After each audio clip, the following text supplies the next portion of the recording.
Tell me about the night market scene. So night market is literally, exactly what it sounds. It's a market at night, but specifically, usually they are like really condensed, like foodie fairs or little tiny carnivals, right?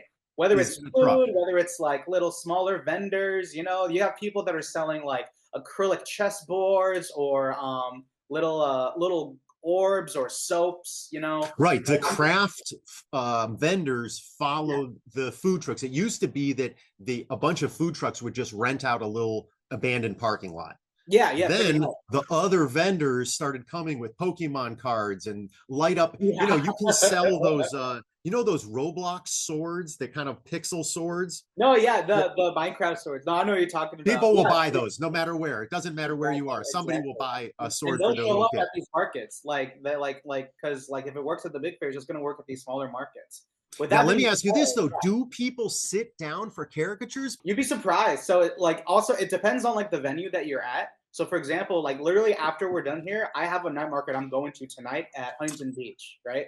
Like the Beautiful. hustle never stops, right?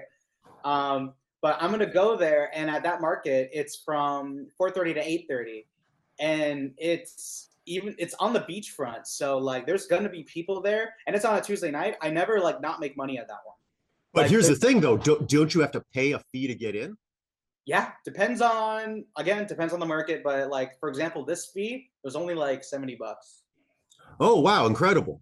Yeah, Okay, so so that's no important markets because typically are I have like to be that. honest with you, that discourages a lot of people, not just in LA, but in other cities. They're thinking, you know what, they're going to charge me $400 to set up and I'll never make any money. Or I'll have to do 30 drawings and be exhausted just to break even. But you're saying Nah, that's not the case. You're saying no, you could break yeah. even in three drawings. Yeah, that's why they're so like good to do, especially since there's a lot of night markets that happen around SoCal, right? I can't do all of them because obviously I'm just one guy, right? So at most I do like maybe 2 or 3 markets each week, right? So it'll like I'll alternate between Thursdays and Saturdays, but I'll always have something Tuesdays and Fridays. Oh, And that's incredible. Great business. And I guess the key to it is you have to have a nice tent. yeah. So what's Tell funny us, is for people who are new, because I'm hoping that like some of the audience of these videos is going to be people who are just trying to get into the trade, and it doesn't have to yeah, be caricature because there's a thousand other things going on at night markets and going on at parties. But what is the key to a good tent, and how did you get your tent? okay, so a key to a good tent is first of all, you have to advertise exactly what you're selling. So if you're selling caricatures, make sure your like either your canopy or your background banner or whatever, your sky banner or whatever, has caricatures on it, right?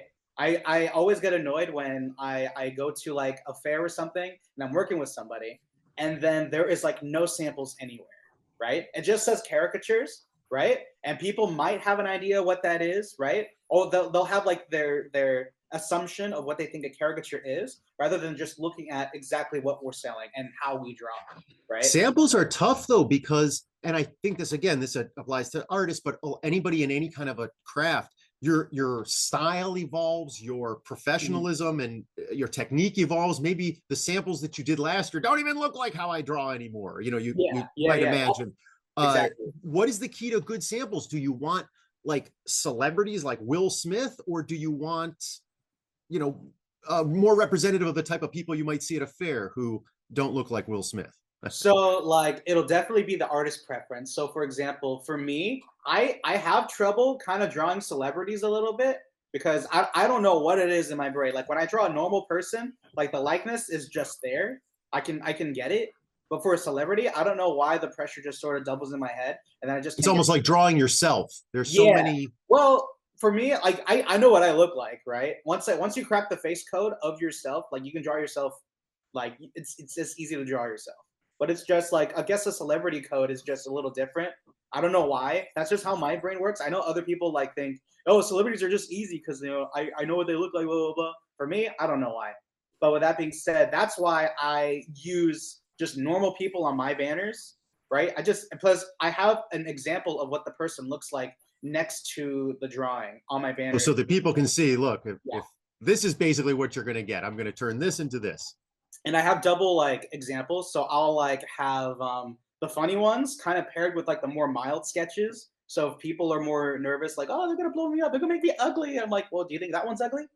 And I'll point to a cute one, and then they'll And be you like, have these printed right into the vinyl wrap of the yeah, tent. It's yeah, not like you're rotating these samples. These no, are no. your I just have, stock yeah. samples. I picked like the ones that I really liked, and I thought, and I like asked my family or a few of my artist buddies if like they liked it, and if they thought it's like really funny or really cool, then like, all right, I'm gonna add that to my Google Drive for later. And So in then other words, whether it's artists or you're doing pottery or any kind of knickknacks, you just have to bite the bullet and say, okay, these are the pieces that are going to represent me for at least the next couple of years while I'm yeah, using this tent, and just yeah, swallow hard and say, all right, this is the ones. And, you know, even oh if you yeah, end up hating looking at them after 3 years. yeah. As long as they gave me laughs that year that I made it, then it'll still continue to give laughs like beyond that, even if I But get you're not one of those artists who can't stand looking at their own work 2, 3 years later. It depends. I can't stand like in these last 5 years. I can look at work that I've made in the past. If you're Oh, looking good. at if you're looking at like 8 years ago, no, maybe not. I don't Sure, want to look at sure, that. sure.